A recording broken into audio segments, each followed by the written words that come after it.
Welcome back to my channel. चलिए last part start करते हैं माय सोलमेट का। लास्ट पार्ट में हमने देखा था कि वांग जी के फादर यानी मिस्टर लैन सबके बीच में बोलते हैं कि वांग जी को मोशवानी से डिवोर्स लेना चाहिए। अब आगे इस बात पे वांग जी गुस्से में अपने फादर की तरफ देखता है। अब बोलता है मैं विंग को कभी डिवोर्स नहीं दूंगा। मैं तुमसे विंग को नहीं बल्कि मोशवानी को डिवोर्स देने के लिए कह रहा हूँ। उतने ही गुस्से में मिस्टर लैन अब अपने बेटे की तरफ देखते हुए बोलते हैं तो ये मोशवानी थोड़ी है, ये तो हमारा विंग है। एकदम से मिसेस लैन ये कहते हैं मैडम लैन कोशिश कर रही हैं अपने हस्बैंड को समझाने की। तुम लोग समझ क्यों नहीं रहे हो, ये कोई विंग नहीं है, ये मोशवानू है जो फायदा उठा रहा है तुम लोगों के इनोसेंसी का, तुम लोगों के प्यार का, तुम्हारे उस प्यार का जो तुम विंग को करते हो। मैं भी विंग को बहुत प्यार करता हूँ, मैं भी विंग को बहुत अपना मानता था। मुझे भी विंग के जाने का उतना ही दुख है, लेकिन मैं तुम लोगों की तरह पागल नहीं हो सकता। तुम लोग इसके प्यार में, विंग के प्यार में पागल हो गए हो। इस मोशवानी को देखकर भी अनदेखा कर रहे हो। देखो देखो इस मोशवानी को। तुम्हें लगता है ये इंसान कहीं से विंग जैसा है? विंग जैसे कपड़े पहनने से, विंग जैसे हेयर स्टाइल करने से, विंग जैसे तरह खाना खाने से या बोलने से ये विंग नहीं बन सकता है। इसने जरूर ये सब कुछ प्लानिंग के थ्रू किया।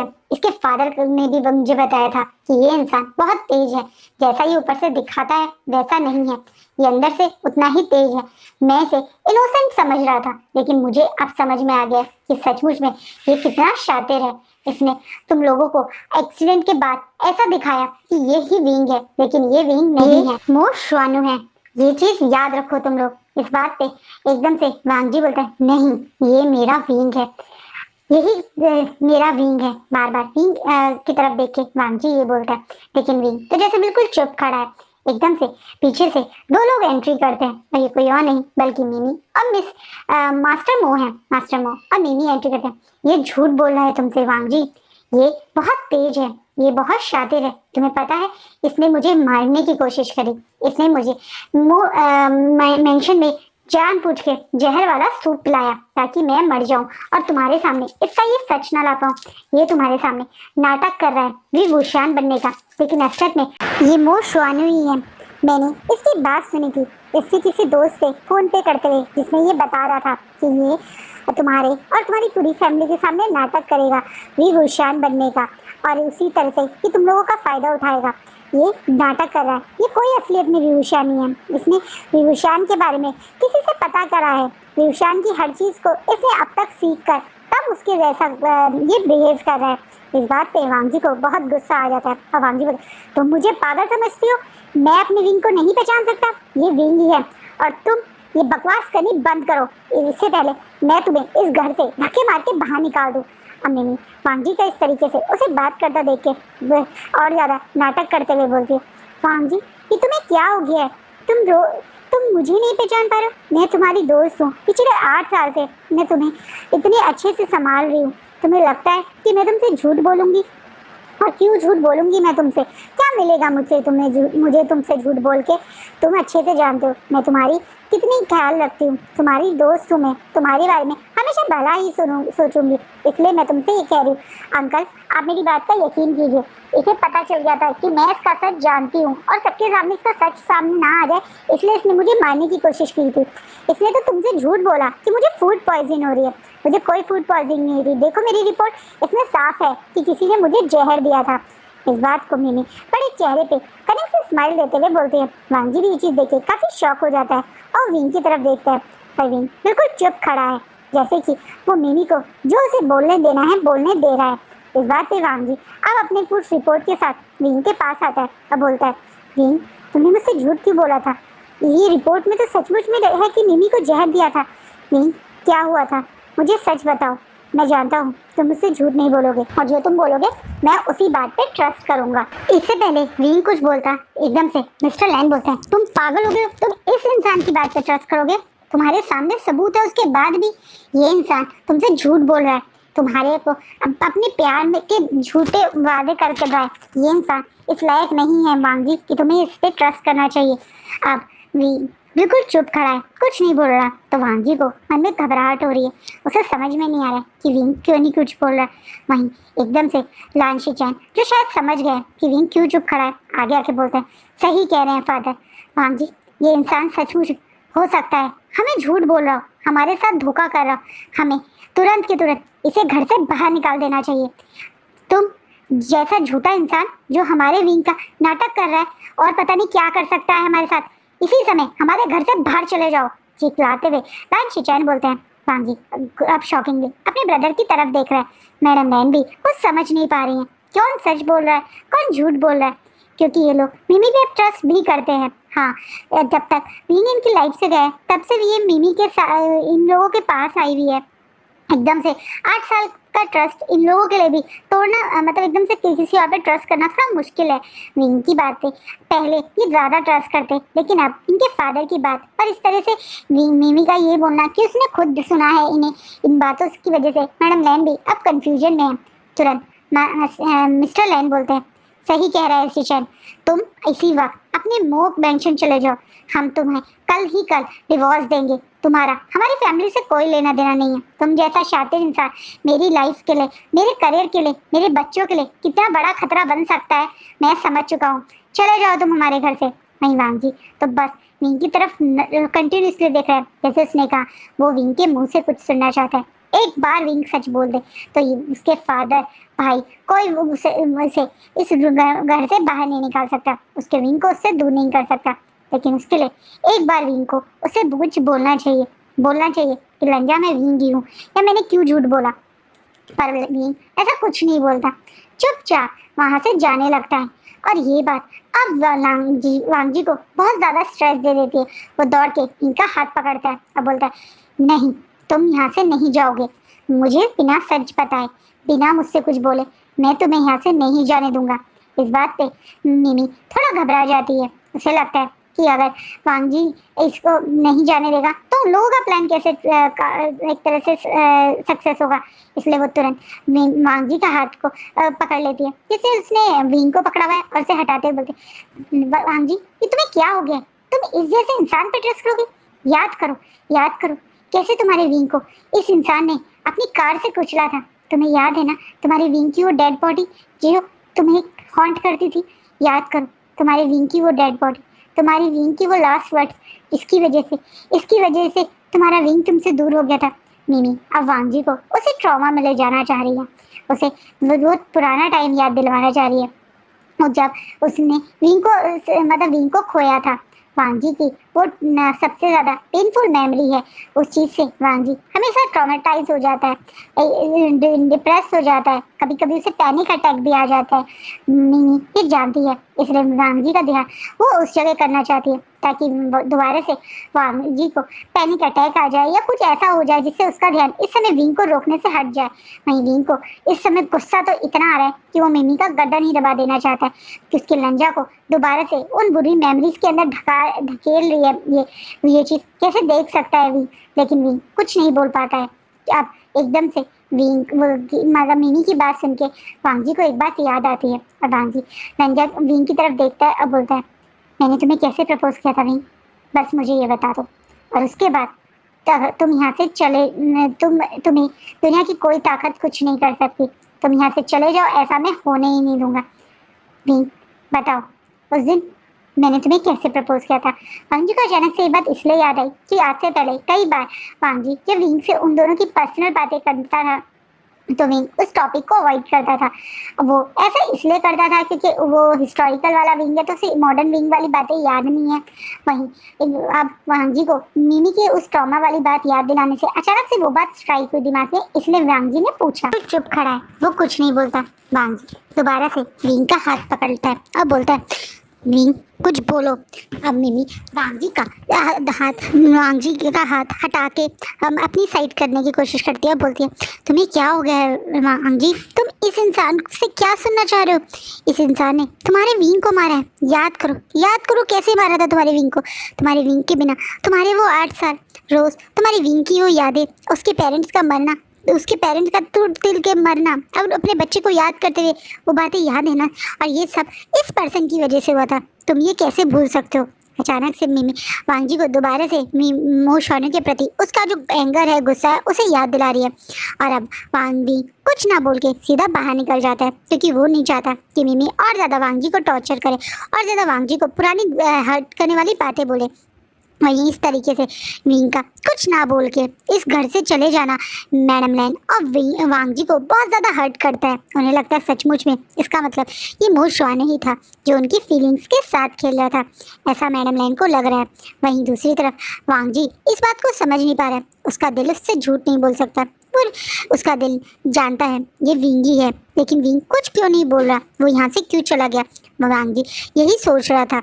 वहीं दूसरी तरफ शिचैन अब तुरंत जंचा को एक वॉइस मतलब यहाँ जो बातें चल रही थी वो सारी वॉइस रिकॉर्डिंग के थ्रू पहुंचा देते हैं, जिसके कारण जंचा तुरंत अपनी कार से लैंड मेंशन के सामने आ जाता है। विंग लैंड मेंशन से बाहर ही निकला था तभी मैडम वो सॉरी मो शानू के फादर के कुछ लोग यानी मास्टर मो के कुछ गुंडे विंग का पीछा करने लगते हैं। विंग को पता था कि ये लोग कुछ प्लान के साथ आए, इसलिए वो जानबूझ के अकेले ही बाहर निकला।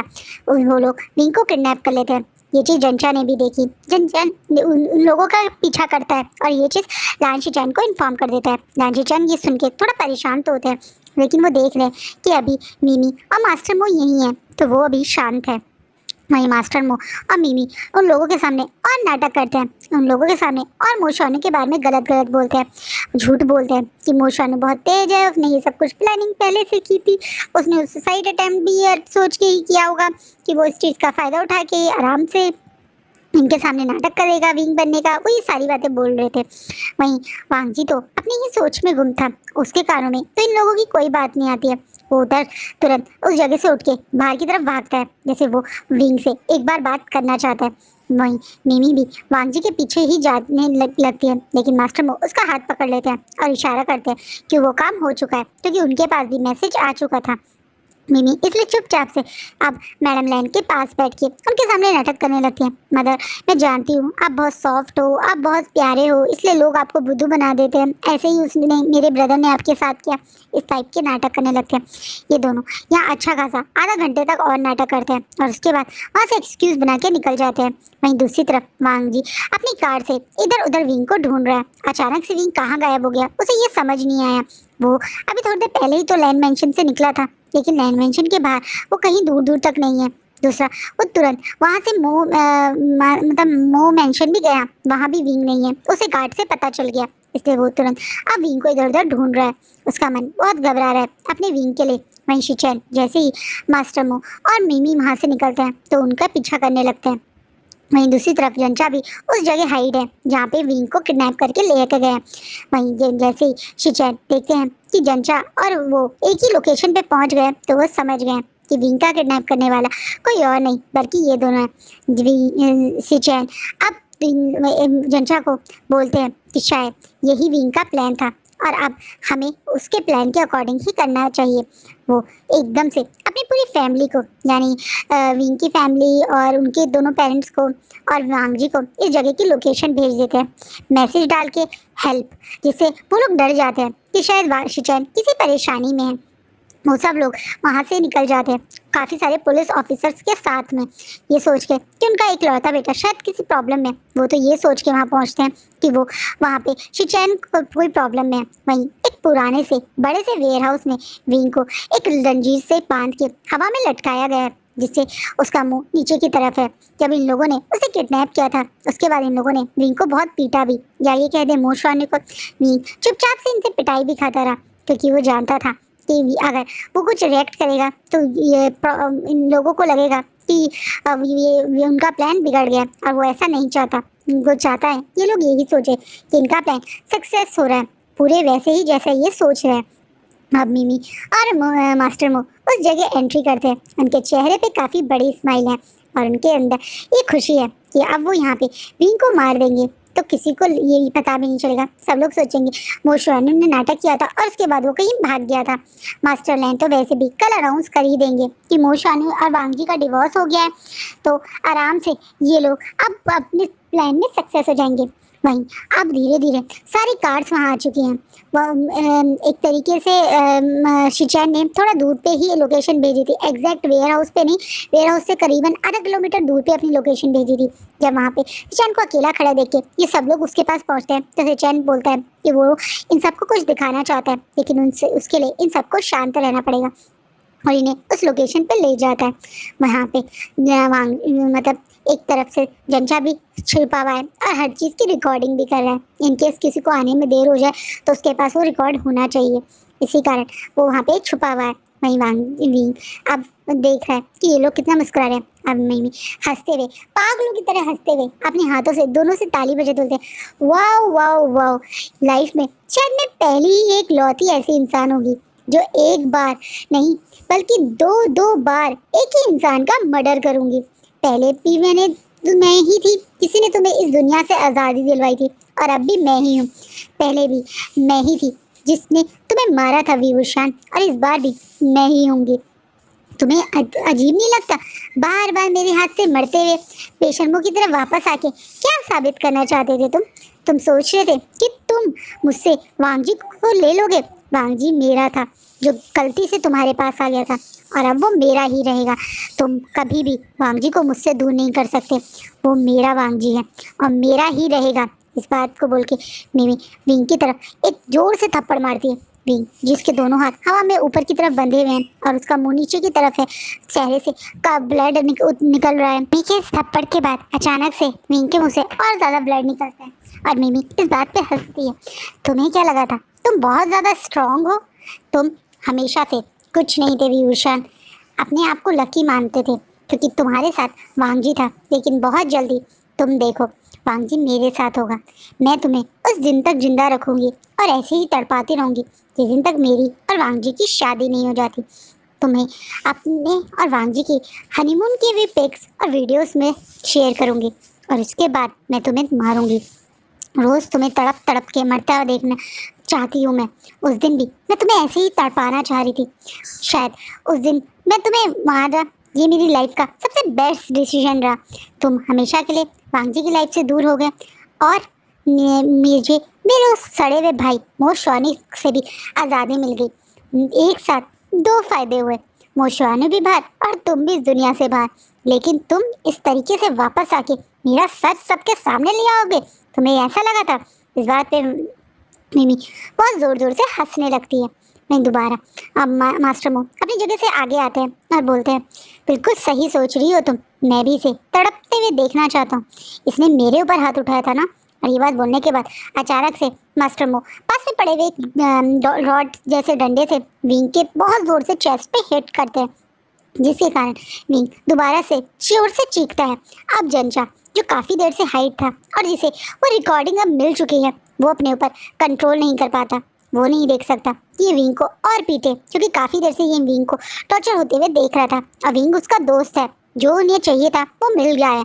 इसलिए वो झंझा अपनी जगह से दौड़ के आगे आता है और विंग को सेव करने के मारे उन लोगों के ऊपर गन पॉइंट करके बोलता है, रुक जाओ सबके सब। अचानक से जंजा को यहाँ देख के वो लोग एकदम से शॉक हो जाते हैं, लेकिन ये कम लोग नहीं हैं, काफ़ी सारे लोग हैं, इसलिए वो भी जंजा से बैकफायर करने लगते हैं। जंजा दौड़ते हुए विंग के पास आता है और विंग का हाथ खोलने लगता है। इस बात पे विंग उससे गुस्सा, ओ एंग्री बर्ड, तुमने ये क्या किया? अपने गुस्से में मेरे प्लान पे पानी फेर दिया, क्यों आ गए तुम? थोड़ी देर और की तो बात थी, और तब तक तुम मर जाते। पागल इंसान, अपनी हालत देखो, क्या हालत है तुम्हारी। ये बोल के बेचारा जंजा विंग का वो हाथों से वो लोहे की जंजीर हटाने की कोशिश करता है, लेकिन उससे पहले कुछ लोग और अटैक कर देते हैं। जंजा दोबारा से उन लोगों से फाइट कर रहा है और एक साइड पे विंग जमीन पे पड़ा हुआ है, पर उसके हाथ में अभी भी लोहे की जंजीर है।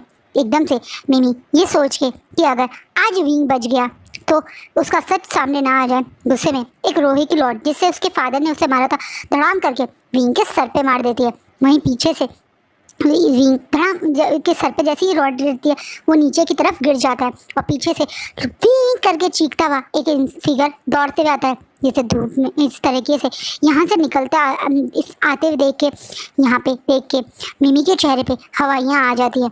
उसने एक्सपेक्ट नहीं किया था कि ये पर्सन यहाँ हो सकता है। ये कोई और नहीं बल्कि मलांग वांगजी था, जो दौड़ते हुए विंग के पास आता है। विंग जिसके सर पे बहुत ज़ोर से इस समय मिमी ने हिट किया था, वो एकदम से फ्लोर पे गिरने ही वाला था, लेकिन वांगजी उसे अपनी बाहों में ले लेता है, उसका सर अपने गोदी में रख के विंग विंग करके शोर मचाने लगता है। वहीं पीछे से सारे लोग यानी पूरी लैन फैमिली और बाकी सब लोग भी वहाँ पे आ जाते हैं। इन सबको यहाँ देख के मास्टर मो की भी चेहरे से हवाइयाँ उड़ जाती हैं। वहाँ साथ में पुलिस ऑफिसर्स भी हैं, क्योंकि जैसे मैंने बताया कि वो शिचैन ने मैसेज किया था तो फैमिली पुलिस को ये साथ ही आई थी। वो सब लोग इन लोगों को अरेस्ट कर लेते हैं। वहीं जनचा के भी काफ़ी चोट आ गई थी तो शिचैन दौड़े दौड़े जनचा के पास आते हैं उसकी हेल्प करने के लिए। वहीं विंग की हालत देख के मैडम लैन और मिस्टर लैन काफ़ी शॉक है। वहीं वांग जी ये गुस्से में घूर घूर के मिमी को देखता है और मिमी को और मास्टर मो को पुलिस ऑफिसर ले जाने लगती है। वहीं विंग को हॉस्पिटल ले जाया जाता है। जब थोड़ी देर बाद वांग को होश आता है तो करीबन 2 दिन से वो बेहोश था। उसे पता चलता है कि 2 दिन से वो इस हॉस्पिटल में है। मिमी का कन्फेशन इस समय उसकी फैमिली यानी एक तरीके से इमरान फैमिली को जनचा ने सुना दिया था। इन 2 दिन तक वांग जी बहुत ज़्यादा रोता रहा, विंग के हाथ के पास ही बैठा रहा। उसे जब पता चला कि मिमी ने ये सब किया था तो उसका खून खौल गया और उसने अपने फैमिली के सपोर्ट से मिमी को पुलिस स्टेशन से निकाल के अपने टॉर्चर रूम में पहुंचा दिया। 8 साल तक वो मो शुआनु को टॉर्चर करता रहा।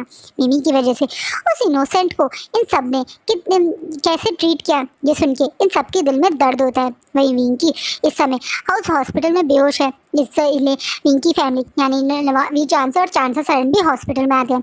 ये 2 दिन इन लोगों के लिए बहुत बड़े रहे थे, लेकिन उसके बाद इसे होश आता है। जब विंग को होश आता है तो विंग सबसे पहले वांग जी को देखे खुश होके उसे गले लगाता है और वांग जी रोते बोलते, विंग तुम फिर से मुझे छोड़ के जाने वाले थे। तुमने सोचा ये 2 दिन मेरी कैसे बीते, मेरी क्या हालत हो गई थी। विंग तुम ऐसे कैसे कर सकते हो मेरे साथ, बोल के वांग जी रो रहा है। विंग बड़े अपने हाथों से वांग जी के फेस को पकड़ता है और बोलता है, मैं कहीं नहीं जाता लंजा, मैं तुम्हें छोड़ के कहीं जा ही नहीं सकता था, इसलिए तो मैं आया हूँ तुम्हारे पास, तुम्हारे साथ जीने। तुम बिल्कुल फिक्र मत करो, मैं तुम्हारा सोलमेट हूँ और तुम्हारे साथ ही रहूँगा। तुम बस रोओगे तो मुझे दर्द होगा, मत रो लंजा, ऐसे बोल के विंग अपने कांपते हुए हाथों से वांग जी के आंसू पूछता है। वहीं एकदम से इस जगह बाकी सब लोग भी आ जाते हैं। वहीं मैडम लैन अब वांग विंग के पास आती है और सॉरी बोलती है कि उन्होंने भी उस पर ट्रस्ट नहीं किया। इस बात पे विंग बोलता है, नहीं मदर आप सॉरी क्यों बोल रहे हैं, जैसी सिचुएशन थी आपकी जगह कोई और होता तो वो भी मेरे ऊपर डाउट ही करता।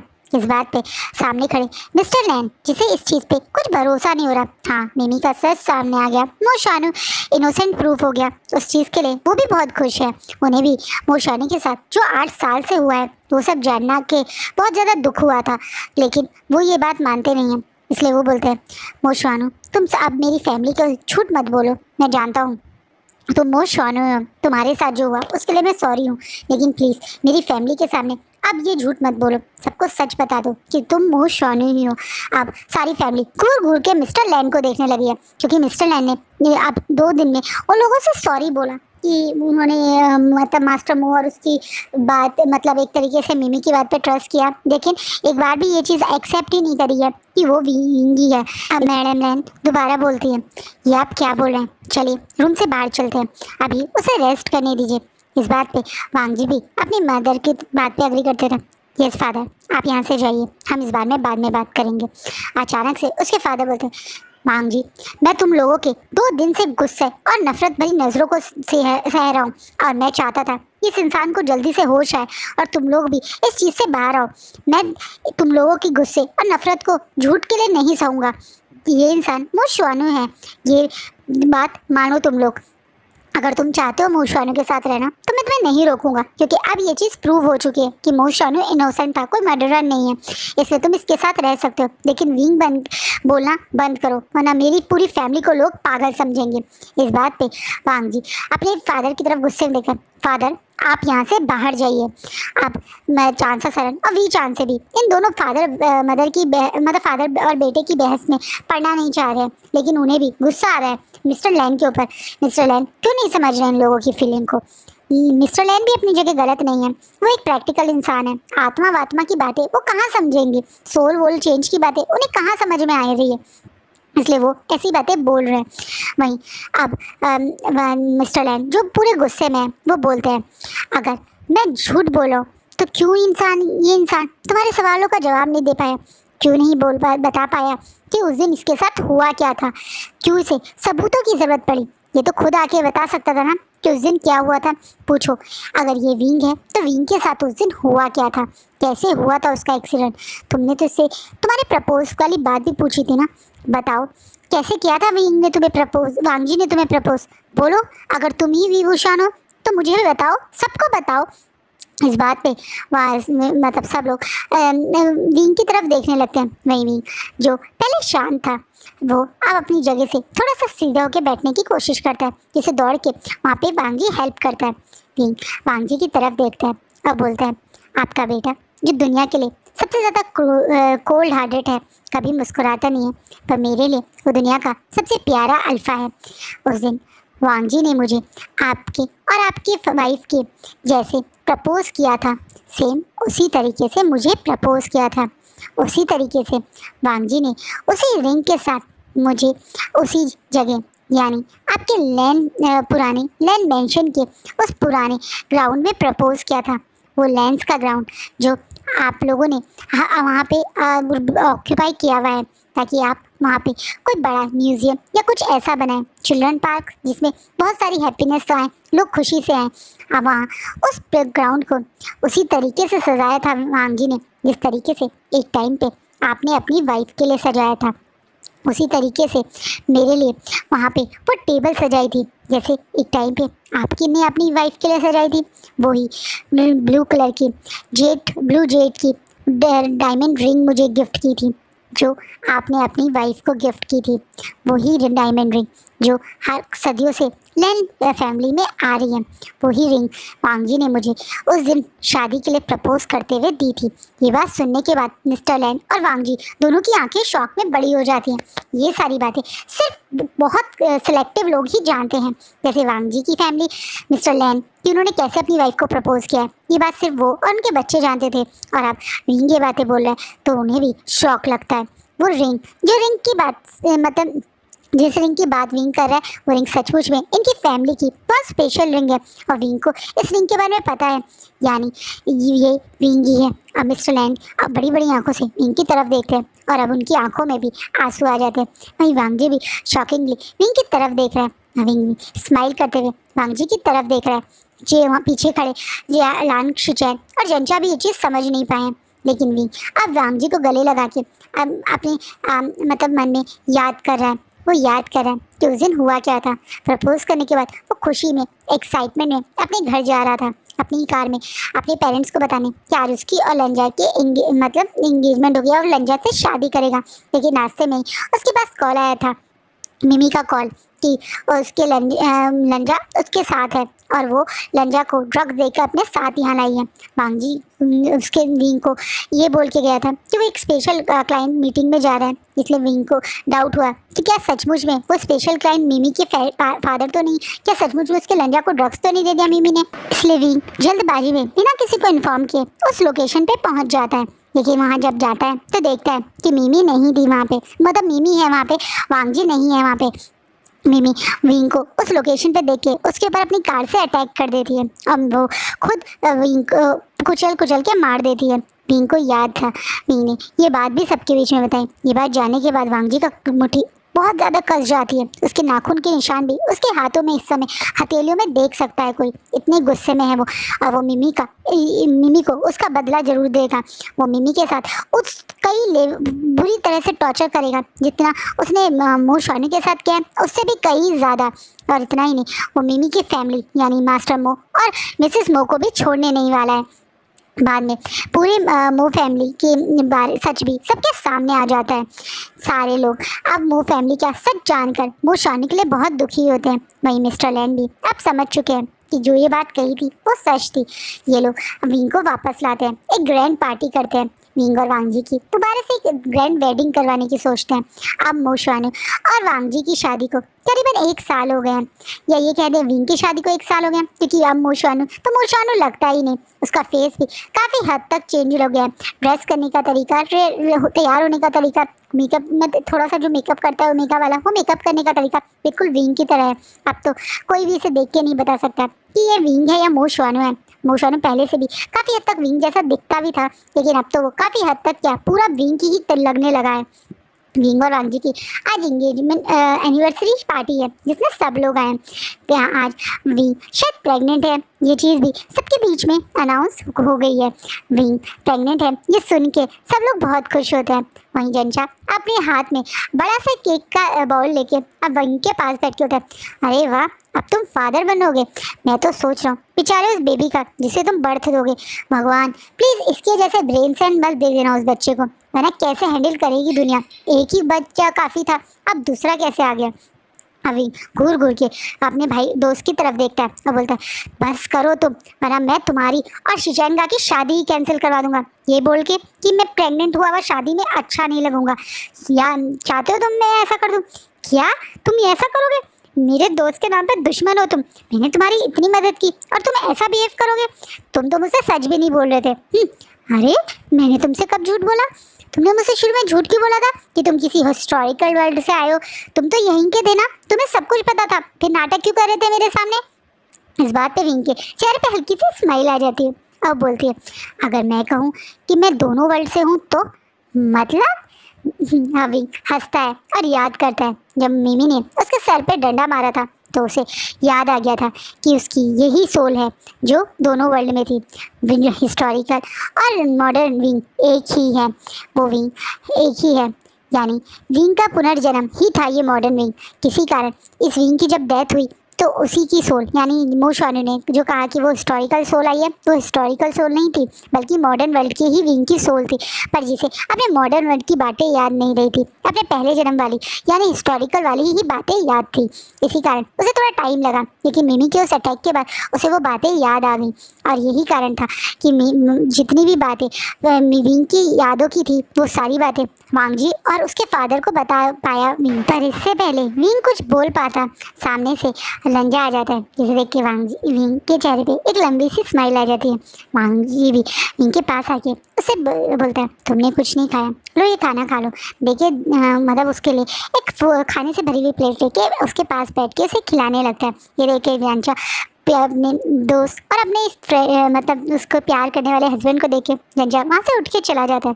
विंग और वांग जी एक दूसरे को खिला रहे हैं। अब बोल रहे जंजा क्या सोचा तुमने इस बेबी का नाम?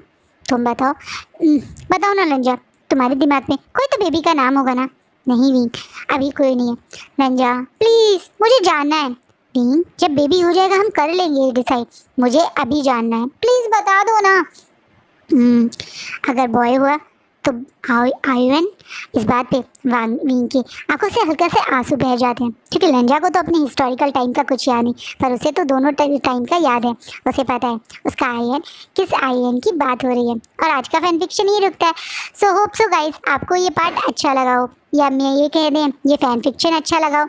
आपको कैसा लगा प्लीज़ कमेंट में मुझे बताइएगा। कल या परसों मैं नए फैन फिक्शन के साथ आऊँगी जो एक हिस्टोरिकल वांगशान होगा। इस फैन फिक्शन को अब तक इतना प्यार देने के लिए, हर बार कमेंट और लाइक करने के लिए थैंक यू सो मच।